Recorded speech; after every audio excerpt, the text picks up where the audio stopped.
I've been a Santana fan since my brother brought home Abraxas when I was barely in my teens. I guess my brother had a lot of influence on me musically. With Santana, I didn't know what hit me.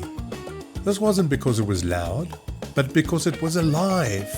All that percussion, organs, and the lead guitar, so different. Now, decades later, people still can't stop talking about it. So let's dig into why. It's 1970 and Santana had just exploded at Woodstock the year before. They were young, hungry, and mostly unknown. They then dropped their second album, Abraxas, and it changed everything. But here's what makes Abraxas special. It refused to be just one thing. Latin percussion meets rock guitar, jazz fusion meets blues soul. It's spiritual without being preachy, and sensual without losing its edge. And that cover.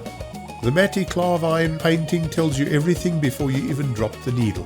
This isn't just an album, it's a journey. Abraxas opens gently, building into something powerful.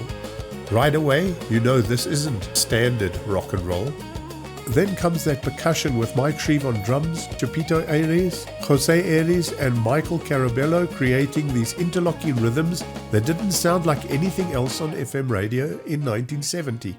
And Shrieve, he was only 20 years old, the second youngest musician at Woodstock. He played with maturity that belied his age. That electrifying drum solo during Soul Sacrifice at Woodstock had already made him a legend. On Abraxas, he locks into those Latin rhythms perfectly, providing the backbone while Carlos's guitar doesn't dominate, but converses. It weaves between the congas and timbales like it's part of the rhythm section. The album flows between originals and reimagined covers. Santana takes a Fleetwood Mac song and turns it into something completely their own. They take a Tito Puente classic and make it eternal. And that organ work from Gregg Rolie, smooth, soulful, holding everything together while Carlos soars above. The beauty of Abraxas is how effortlessly it moves.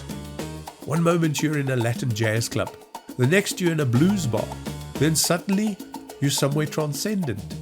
But it never feels disjointed. It flows like one long conversation between musicians who genuinely listen to each other. Here's the thing. When my brother first played Abraxas for me, I had never heard rock music like this. Most bands at the time were going heavier or more psychedelic. Santana went deeper. The guitar tone wasn't about volume or distortion for its own sake. It was about sustain, feeling, those bends that seem to hold emotion in the air. Carlos plays like he's singing without words. And those rhythms, they didn't just keep time, they were the song. They were equal partners with the melody. I remember thinking, music can't sound like this. It can make you want to move and think at the same time. That's what Abraxas did. It didn't ask you to choose between your body and your mind. It spoke to both. And now, over 50 years later, this album still sounds fresh. This might be because they weren't chasing trends. They were creating their own language.